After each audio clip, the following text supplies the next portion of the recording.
E aí galera, beleza? Tudo bem? Então olha só, bom dia primeiramente, tá? Hoje a nossa aula é de História lá pra galera do nono ano. Lembrando que está bem próximo do nosso retorno aqui das aulas presenciais, tá? Todo o grupo docente está ansioso para esse acontecimento de tê-los aqui com a gente nas aulas presenciais, beleza? Então um forte abraço aí pra galera. Então olha aí galera, nono ano, capítulo 7, o assunto, o Brasil sob Vargas. É o seguinte, galera, Getúlio Vargas foi um dos principais políticos da história do Brasil. Ele ficou no poder durante 15 anos. Se tu for ver, 15 anos no poder é um período bastante longo. Aconteceram várias situações, várias mudanças, vários acontecimentos históricos durante a Era Vargas, também conhecido como Era Vargas.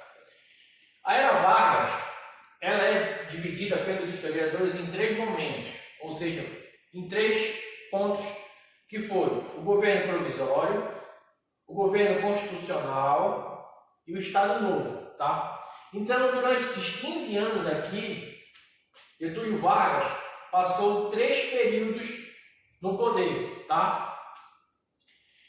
Ele ficou de 1930 a 1945. Aqui um ponto importante é que em 1945 findou-se a Segunda Guerra Mundial, ou seja, quando aconteceu o triste episódio da Segunda Guerra Mundial, tirando vida de milhões de pessoas em toda a Europa, ceifando, destruindo, trazendo ruína econômica, tá? Brasil tinha no seu presidente Getúlio Vargas, tá? Então, eu coloquei alguns pontos aqui e tu tem que fazer assim, ó. Quando surgir questões sobre a Era Vargas, tu tem que entender que Getúlio Vargas era um cara extremamente inteligente, tá? Ele se aproximou e trouxe, entre outras coisas, vários benefícios para a massa. Quem eram as massas? Os trabalhadores. Lembrando que alguns dizem, expõe que ele foi um cara extremamente manipulador, tá? Foi considerado o pai dos pobres porque trouxe vários benefícios para as massas, melhorias principalmente das leis trabalhistas, tá? E nem todo mundo, nem ele conseguiu agradar as várias situações, vários questionamentos políticos, lembrando que o Brasil é um país extremamente grande, tá? Vários estados, várias questões políticas, situações do norte, nordeste, sul, sudeste. Então é um país bastante amplo, bastante grande para uma pessoa conseguir trazer benefícios para todo mundo. Ou seja, ele agradou a massa, mas trouxe alguns descontentamentos para empresários, para industriais, para pessoas que tinham grandes número de empregados, viu-se obrigado com as leis trabalhistas a se adequarem para não perder o seu poder financeiro, tá? Entre outras coisas. Então, quando surgiu a Era Vargas, foi o seguinte: a ascensão de Vargas foi resultado direto da Revolução de 1930. A Revolução de 1930 foi um movimento que, após a Revolução, houve o surgimento de Getúlio Vargas ao poder, tá? Um ponto aqui, centralização do poder. O que é uma centralização do poder? Quando tu ascende ao poder, nesse período aí que Vargas ficou durante 15 anos, ele centralizou, ou seja, ele determinava, ele que dizia o que era para acontecer, certo? Ou seja, uma centralização é a busca de um fortalecimento, de uma manipulação, de um domínio de toda a parte, seja econômica, financeira, tá? De saúde, ou seja, ele dizia o que era para ser feito ou não, ele que dava a canetada de uma forma para a gente entender. Então, a centralização política. E uma das coisas que tu tem que se lembrar quando falar é isso aqui, ó. Aproximação com as massas. Quem eram as massas? Os trabalhadores, galera.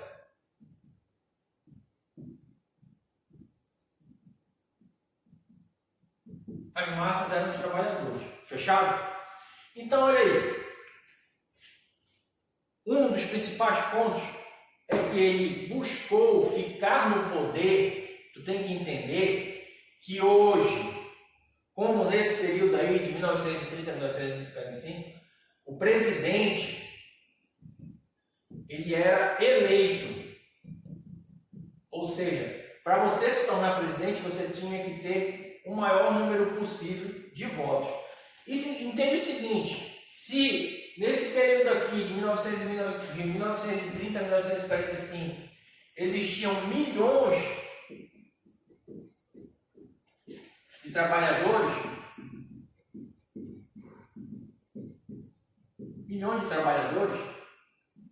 o que é que tu vai entender? Que quando ele fez, entre outras características que a gente vai ver aqui, as leis trabalhistas, ele o que? Ele se aproximou das massas. Se tu vivesse nesse período aqui, tá? E tu eras um trabalhador, tu não tinha representação política, tu não tinha direito de salário mínimo, tu não tinha direito a férias, tu não tinha direito a quase nada. Se tu houve uma melhoria nas condições trabalhistas, tu vai votar no Vargas ou tu vai votar em outro presidente? Tu vai votar no Vargas, tá legal? É isso que tu tem que entender, tá? Bora pra cá.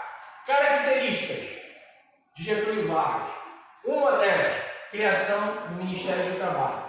Antes não tinha o Ministério do Trabalho. O Ministério do Trabalho é o órgão federal, tá legal? E também tem os estaduais. Quando ele criou o Ministério do Trabalho, ele criou as leis trabalhistas. Ele criou que você tem direito a férias, ele criou que você tem direito a somente 48 horas semanais de trabalho. Ele deu uma freada, principalmente no trabalho de crianças, não poderiam mais as crianças ser exploradas, tá? Ele melhorou, entre outras coisas, a vida dos trabalhadores, os direitos trabalhistas, tá? Aqui, isso aqui, ó, concessão de direitos está associado aqui. Sindicatos sob o controle do governo. Quando ele criou o Ministério do Trabalho, houve um processo de sindicalização. Professor, o que é o processo de sindicalização? Já vou te explicar.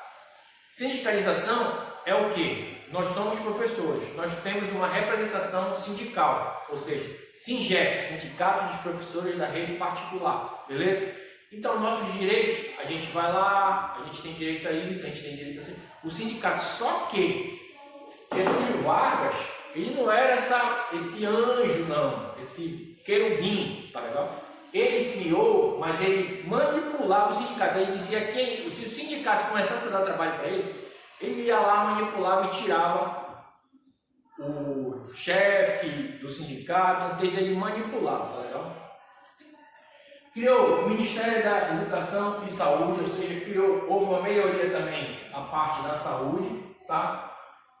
Ele usava a propaganda política, principalmente aqui o rádio.